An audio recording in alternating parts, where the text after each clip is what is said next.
Preparativos para o casamento? Aperte o cinto, arrume as malas e vamos lá.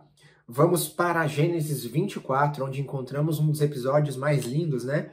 Sobre o casamento de Isaac e Rebeca. Me chama a atenção nesse ponto, é claro, além de o casamento ser um momento especial, né? Imagino que o casamento não gera nenhuma sensação a não ser alegria, ansiedade, aquele sentimento de que algo muito incrível vai acontecer. E é exatamente isso que nós enxergamos aqui.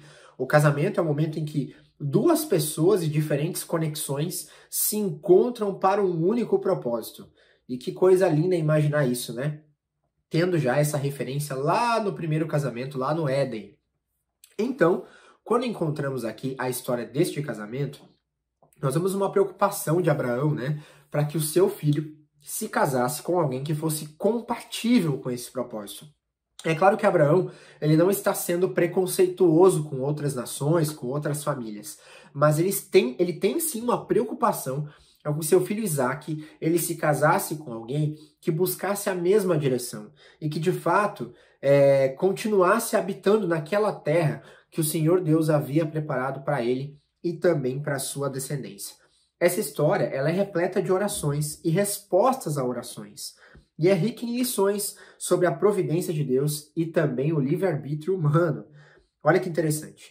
Tudo começa com a oração de Abraão, dizendo, jurando pelo Senhor, Deus do céu e da terra, sendo essa uma oração que reconhece a grandeza de Deus e o seu poder criador, também com uma influência direta no nascimento dos seus descendentes, incluindo também o próprio Messias.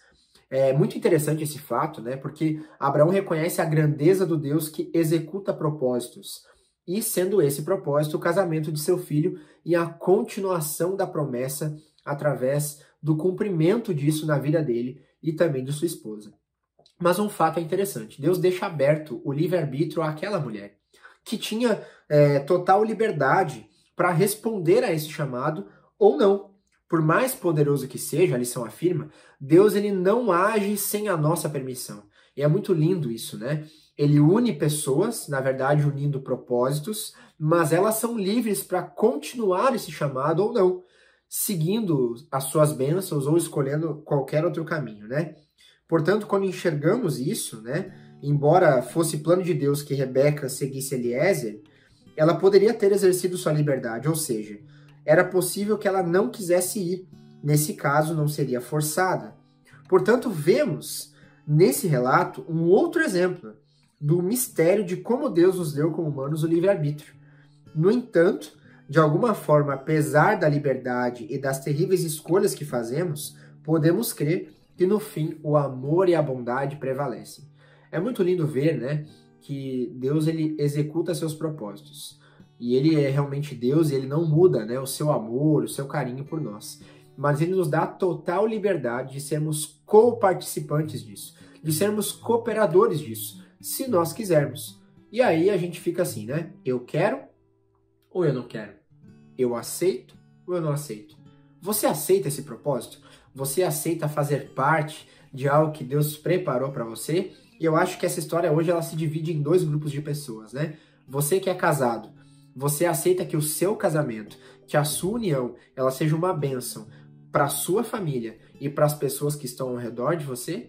E você que está se preparando para esse momento, quem sabe está conhecendo alguém, você aceita que Deus transforme a tua estrada também na estrada de uma outra pessoa que Ele está preparando para você?